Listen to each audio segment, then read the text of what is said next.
So I want to do a quick review of this really cool, really special little spinner. This is the binary fusion from a company called Raven. And this is a boutique little jewelry or something company that makes a limited number of spinners. They don't do drops very often. The spinners come in some standard materials like copper and brass and steel, but also some pretty crazy exotics like zirconium and tungsten carbide. And that tungsten carbide spinner in particular has become like a cult-like spinner and has been really hard to get. It sells for $200 from the manufacturer, and they're dropped every maybe once a month, if that. And then they are selling for like $300 or $400 on the aftermarket, if not more than that. So I finally picked up one of these. I got it used. You can see it has a nice patina built up, but is in really good condition overall. Little few imperfections, but whatever. So this spinner is notable because it's one of the longer spinning bar designs. This thing just goes and goes and goes. Even if I put it down like this and just let it go with very little pressure, you can see it'll just crank for a while. So it's a small bar spinner that they start at $75 and they go up to $200. So that kind of, in my mind, makes it comparable to something like the torque bar. Obviously, doesn't have the status of the torque bar, and it's not as valued in the market. But these guys are really hard to get, and the people that like them really like them. So just on the size side, similar to the torque bar, but a little bit smaller. It's a little thicker. So what that means is this is a really small spinner.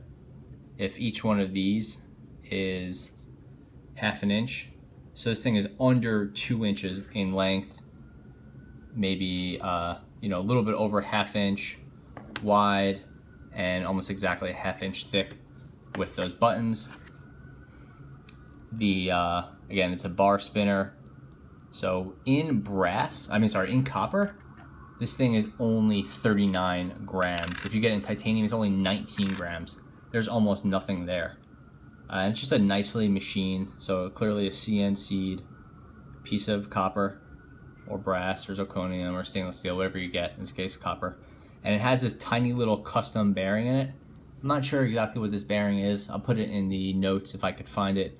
But the point is that this is not an R188 bearing. It's a custom bearing. Buttons are really nicely manufactured. They use that sort of grub screw design, which we know to be problematic, because sometimes it pulls out, but it's really not that big of a deal. It's this sort of bowl shape, which actually I think these buttons are okay. I find them to be a little bit slippery. And I know the company also makes, this is called a round bowl. They have a different button offering called the flats and steps, which I really think I would prefer. But when you're picking these up on the aftermarket, beggars can't be choosers. Construction on these are really nice. And spin times are quite good for bar spinners. I'll do a separate video for spin time, but I think this thing should beat 5 minutes without too much of a problem. And with the zirconium, which is the densest, with the tungsten carbide, which is the densest of the material, these things go easily over 8 minutes. Just for reference, the copper's 39 grams, the tungsten carbide is 59 grams. So same size and getting on twice the weight. So that's a crazy amount of density. Really quiet spin. You get a little bit of sound feedback. Almost no spin effect. It's not really what this thing is about. You get a nice feel to it. But as far as fidgetability, it's hard to fidget with this because it's so small.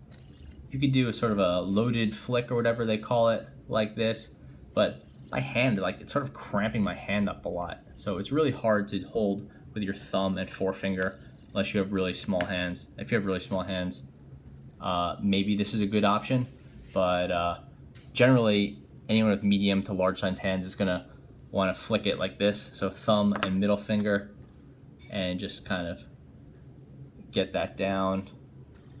And I think that's a really fun motion. And if you want to give it a good flick and just hold it, you can easily go for multiple minutes, like 3 minutes like this, no problem. So if that's your cup of tea, is just flick, flick, flick, and then just get a good flick and let it go. This is a nice spinner for that. As far as actual, just flicking and fidgeting, it's fine. I don't find it to be very gratifying like that. I find it to be really kind of hard to hold, and sometimes I just totally miss it, and I just find it to be a little bit annoying. So it's not great for fidgeting for me unless I move over to this position, and then there it works. My main problem with it is the buttons just feel a little slippery to me.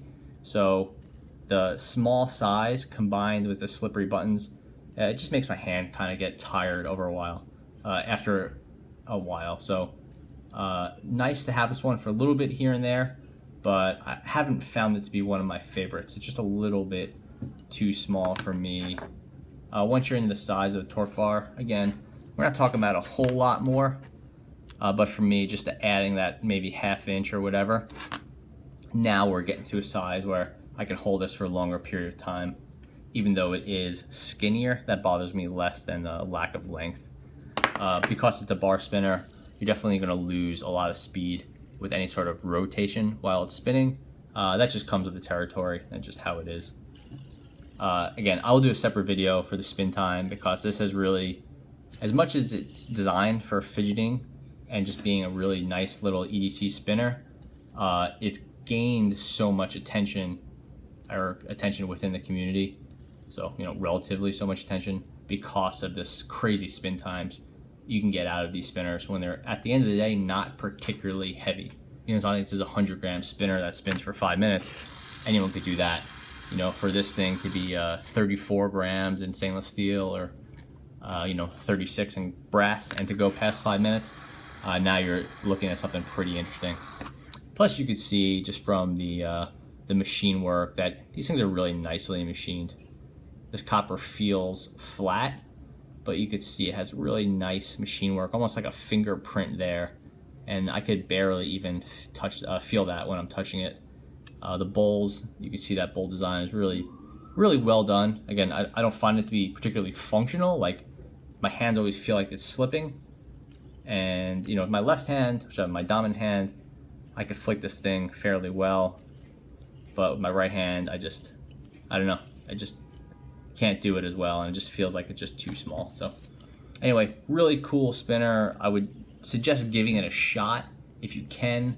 I don't know if it's worth spending on. I find that other spinners are definitely more gratifying for the money. But if you like bar spinners, you like small spinners, you like long spinners, then the stars might align, and this might be a really cool option for you. If nothing else, it's going to be a really sweet boutique spinner that should hold its value over time, because people are trying to get their hands on these. So yeah, that is the Grave Raven Binary Fusion in copper. Thanks for watching.